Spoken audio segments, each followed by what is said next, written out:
ने child labour और child cruelty के खिलाफ एक ग्लोबल मार्च किया और आपने इस 1980 में कैलाश सत्यार्थी ने अपनी लेक्चरर की जॉब छोड़ दी और एक तंजीम की बुनियाद रखी जिसका नाम था सेव चाइल्डहुड मूवमेंट। और 1995 में उन्हें यूएसए का Robert F Kennedy human rights award दिया गया। 1998 में नेदरलैंड्स में गोल्डन फ्लैग अवार्ड दिया गया। 1999 में जर्मनी में फ्रेडरिक एबर्ट स्टीफनिंग अवार्ड दिया गया। 2002 में यूएसए में यूनिवर्सिटी ऑफ मिशिगन।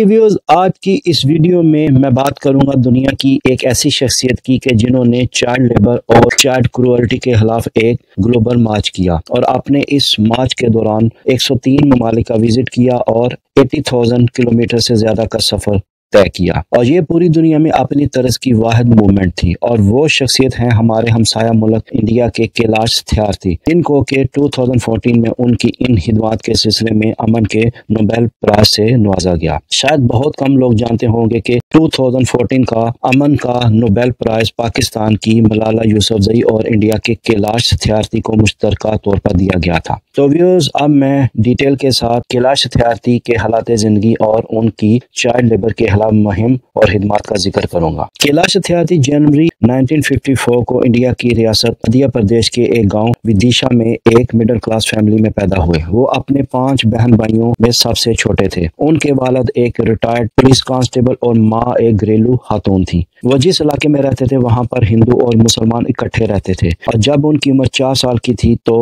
उन्होंने अपने इलाके की मस्जिद के मौलवी साहब से उर्दू सीखना शुरू की और फिर जब स्कूल जाना शुरू किया तो हिंदी और इंग्लिश सीखना शुरू की। सेकेंडरी स्कूल की तालीम विदिशा से हासिल की और यहीं से इलेक्ट्रिकल इंजीनियरिंग में डिप्लोमा भी हासिल किया और इसके बाद भोपाल यूनिवर्सिटी से हाई वोल्टेज इंजीनियरिंग में पोस्ट ग्रेजुएशन की और फिर कुछ साल तक लेक्चरर की जॉब की। 1980 में कैलाश सत्यार्थी ने अपनी लेक्चरर की जॉब छोड़ दी और एक तंजीम की बुनियाद रखी जिसका नाम था सेव चाइल्डहुड मूवमेंट और जिसे हिंदी जुबान में बचपन बचाओ आंदोलन कहा जाता है। और फिर इस ऑर्गेनाइजेशन ने इंडिया में काम करना शुरू कर दिया और इसके अलावा दुनिया की दूसरी बड़ी ऑर्गेनाइजेशन से भी मिलकर काम किया। 1998 में कैलाश सत्यार्थी ने चाइल्ड लेबर के खिलाफ एक ग्लोबल मार्च का आगाज किया। इस दौरान उन्होंने 103 ममालिक का सफर किया और तकरीबन 80,000 किलोमीटर से ज्यादा का फासला तय किया और अपने इस मार्च के दौरान उन्होंने डिमांड की कि चाइल्ड लेबर के खिलाफ सख्त से सख्त कानून बनाए जाए। और जैसे जैसे वो अपना पैगाम फैलाते गए उन्होंने बहुत सी ऑर्गेनाइजेशन की भी बुनियाद रखी। उन्होंने रग वीव इंटरनेशनल की बुनियाद रखी जिसे कि रग मार्ग भी कहा जाता है। इस तंजीम ने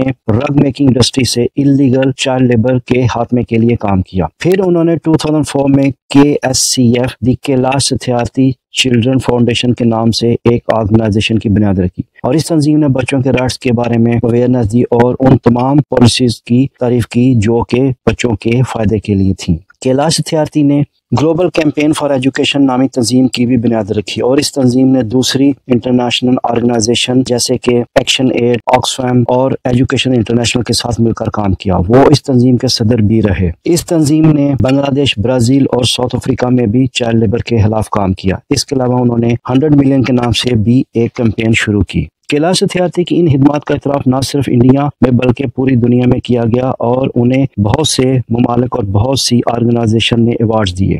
2014 में उनकी चाइल्ड लेबर के खिलाफ खिदमत के सिले में उन्हें अमन के नोबेल प्राइज से नवाजा गया। याद रहे कि 2014 का अमन का नोबेल प्राइज पाकिस्तान की मलाला यूसुफजई और कैलाश सत्यार्थी को मुश्तरका तौर पर दिया गया था और ये पहला मौका था कि इंडिया और पाकिस्तान को मुश्तरका तौर पर अमन का नोबेल प्राइज दिया गया। जब कैलाश सत्यार्थी को नोबेल प्राइज मिला तो उन्होंने अपनी तकरीर में अपना नोबेल प्राइज पाकिस्तान के इकबाल मसीह को नॉमिनेट कर दिया और ये पाकिस्तान के लिए भी बहुत बड़े एजाज की बात थी। इसके अलावा 1995 में उन्हें यूएसए का Robert F Kennedy human rights award दिया गया। 1998 में नेदरलैंड्स में गोल्डन फ्लैग अवार्ड दिया गया। 1999 में जर्मनी में फ्रेडरिक एबर्ट स्टीफनिंग अवार्ड दिया गया। 2002 में यूएसए में यूनिवर्सिटी ऑफ मिशिगन ने वॉलमबर्ग मेडल दिया। 2006 में यूएसए में फ्रीडम अवार्ड दिया गया। 2007 में gold medal of the Italian senate दिया गया। 2014 में अलायंस यूनिवर्सिटी इंडिया कर्नाटका की तरफ से एजाजी पीएचडी की डिग्री दी गई।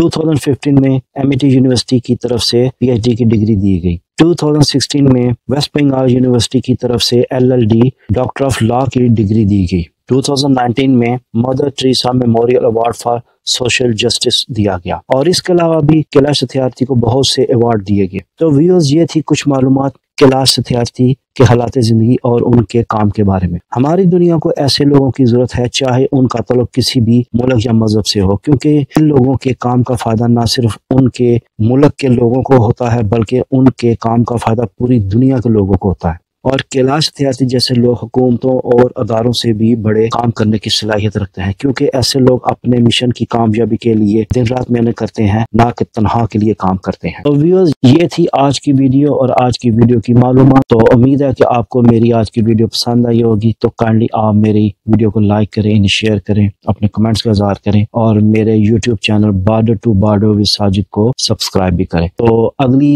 एक ऐसी ही मालूमाती वीडियो के साथ मुलाकात होगी, तब तक के लिए खुदा हाफिज।